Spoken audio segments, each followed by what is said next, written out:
BJP के वरिष्ठ नेता और पूर्व केंद्रीय मंत्री रविशंकर प्रसाद जी जुड़ रहे हैं। रविशंकर जी, सबसे पहले बहुत बहुत मुबारकबाद एक अच्छे बजट के लिए। लेकिन उसमें सवाल ये कि सबसे पहले सवाल आप ही के बिहार से आ गया। वहां तेजस्वी यादव कह रहे हैं नील बटे सन्नाटा बजट है, यानी उन्होंने सवाल इस बजट पर उठा दिए।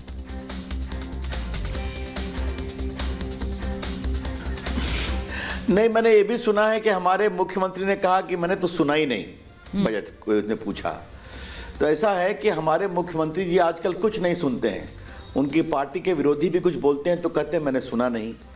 और आपसे कुकरेती जी मैं एक ही बात बहुत विनम्रता से कहूँगा, अब आप तेजस्वी जी की टिप्पणी पर इतने युगांतकारी और रिफॉर्मेटिव बजट को न परखें तो आप बड़ी कृपा करेंगे। बस इससे ज़्यादा मैं कोई सवाल क्या करूं। ये बजट की बारीकियां, आर्थिक विषयों की बारीकियां एक बड़ा गंभीर विषय है। अब इसके बारे में छोड़िए, बिहार के गुणी डिप्टी सीएम के बारे में मैं क्या कहूं। देखिए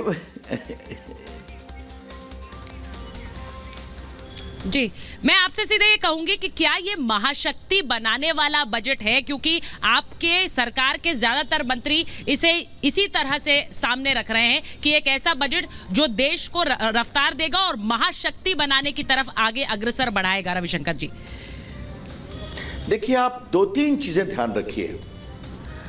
कोरोना की परेशानी, यूक्रेन की लड़ाई, इसके बावजूद जब दुनिया परेशान है आर्थिक परेशानी से और महंगाई से, भारत की अर्थव्यवस्था 10 से 5th हो गई इंग्लैंड को छोड़कर के। भारत में हाईएस्ट एफडीआई आया।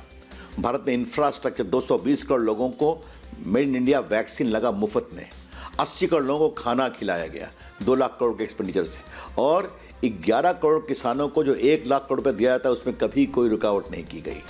तो ये जो मोटी बातें हैं इसको समझना बहुत ज़रूरी है। अब जहाँ तक सवाल है कि बिहार के लिए क्या है, तो मैं एक सवाल पूछता हूँ। अगर 20 लाख करोड़ रुपया एग्रीकल्चर पर खर्चा करने के लिए एक्सपेंडिचर की बात की गई है, तो बिहार में खेती होती है कि नहीं होती है, मुझे बताइए। अगर हमारे विश्वकर्मा बंधुओं के लिए नए अवसर बनाए जा रहे हैं, अगर आजीविका बहनों के लिए नए अवसर बनाए जा रहे हैं, तो बिहार में इसका लाभ लेने की आवश्यकता है या नहीं है, मैं ये जानना चाहता हूँ। आज क्या सही नहीं है कि बिहार में इतनी बड़ी संख्या में नेशनल हाईवे बन रहे हैं, इतने ब्रिजेस बन रहे हैं, देश में भी बन रहे हैं बाहर का। तो ये एक सोचने की बात है। इसलिए मैं आज इसको बिहार सेंट्रिक ना बनाइए, क्योंकि आपने पूछा तो मैंने बताया आपको कि भारत को एक विकसित देश बनाने की तुलना में, अब जैसे मैं आपको एक बात कहूँ, आज की चर्चा बजट में भी आई है, क्योंकि मेरा थोड़ा संबंध रहा है उस मामले से। 2014 में सिर्फ 2 मोबाइल फैक्ट्री थी भारत में, अब 270 है। कोरोना काल में हम एप्पल की 14 फैक्ट्री चाइना से लेकर चले आए, ठीक है। मैं देख रहा था उस महकमे को।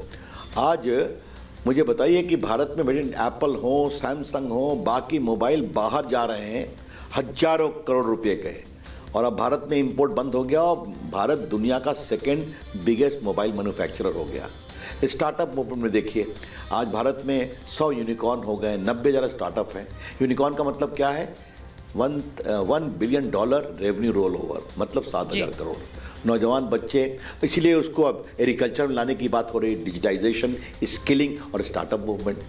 तो मैं क्या कहना चाह रहा हूँ, क्या आदिवासी, क्या वनवासी, क्या गरीब, क्या वंचित, सबों की चिंता की है। किसान से लेकर कामगार से लेकर के, मिडिल क्लास से लेकर के, एंटरप्रेन्योरशिप से लेकर करके, AI के लिए नई नई बातें। अब देखिए, PM ने कहा था कि हवाई चप्पल वाला चलेगा हवाई जहाज़ से, आज चल रहे हैं ना, आप देख रही हैं ना। आज 50 नए एयरपोर्ट, हेलीपोर्ट बनने की बात हो रही है कि नहीं। आज पर्यटन के लिए नए अवसर खोले जा रहे हैं कि नहीं। तो ये देखने की बात है। अच्छा, लोग देखें तो अच्छा लगेगा। और ये सभी रोजगार के अवसर देते हैं। देखिए रविशंकर जी, विरोधी तो सवाल उठाते हैं, इसलिए मैंने वो सवाल सबसे पहले रखा। लेकिन आपकी नजर में सबसे बड़ी उपलब्धि इस बजट की क्या है?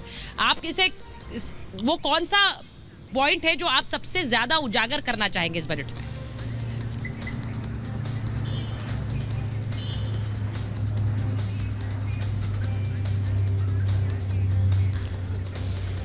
रविशंकर जी, देखिए, इसको आप एक बिंदु पर नहीं कंसंट्रेट कर सकते, यही समस्या हो जाएगी। अगर आप, मैं जो अपनी राय देता हूं, ये सर्वव्यापी, सर्वस्पर्शी बजट है। It is an all inclusive budget where reform, perform and transform is of essence.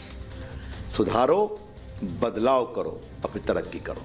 और आप देखिए, जब ऐसा देखती हैं, अगर आप मुझसे पूछिए, जिसने मुझे सबसे भावुक किया है, मिलेट को जो श्री अन्न नाम बताया है ना। अब देखिए, ये बाजरा, ये रागी, ये सब किसके लिए बनते थे? गरीब किसान बनाते थे, छोटे छोटे किसान उगाते थे उसको, ये गरीबों का भोजन था। मोदी जी ने कहा कि इसको हम मिलेट को दुनिया में फैलाएंगे और इसका नाम दे दिया श्री अन्न।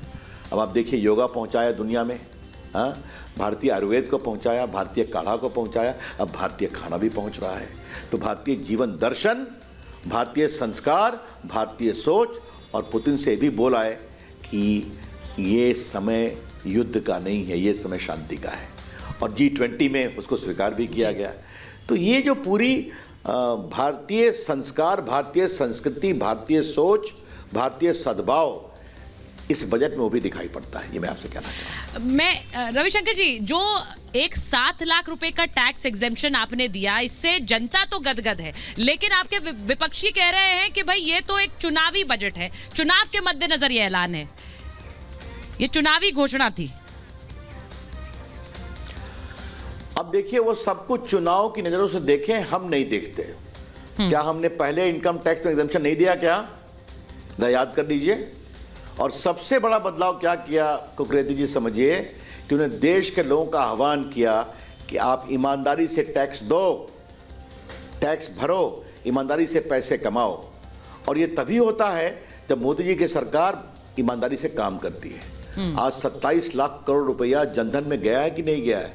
विभिन्न सब्सिडी और इस सब में, गैस हो या राशन हो या इत्यादि में, स्कॉलरशिप हो, लीकेज बंद हो गया, लोग के हाथ में सीधा पहुंचता है। आज अगर देश के 11 करोड़ किसानों को एक बटन दबा करके साल में 1 लाख करोड़ जाता है कि नहीं जाता है?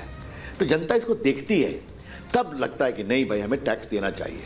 और टैक्स देखिए, और उन्होंने सारा डिजिटल टैक्सेशन का करके जितने भी इनकम टैक्स के पदाधिकारियों की मनमानी हुआ करती थी उसको बहुत सीमित कर दिया। तो इसीलिए आप देखा कि 42% को उठा करके 25% कर दिया टैक्स स्लैब्स को।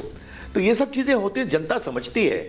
और देखिए, इस देश की पब्लिक अब सब समझने लगी है, और उनको समझाने में अखबार का भी हाथ है, आपका भी हाथ है, सोशल मीडिया का भी हाथ है, पब्लिक सब समझ लेती है। ये मैं आपसे कहना चाहता हूँ। बिल्कुल सही कहा आपने। तो चलिए, मिलकर इस बजट की जो उपलब्धियां हैं या फिर इससे क्या कुछ जीवन में सुधार आएगा, ये मिलकर ही पहुंचाते हैं। बहुत बहुत धन्यवाद रविशंकर जी, रिपब्लिक भारत से बात करने के लिए, महाभारत में आने के लिए बहुत बहुत धन्यवाद।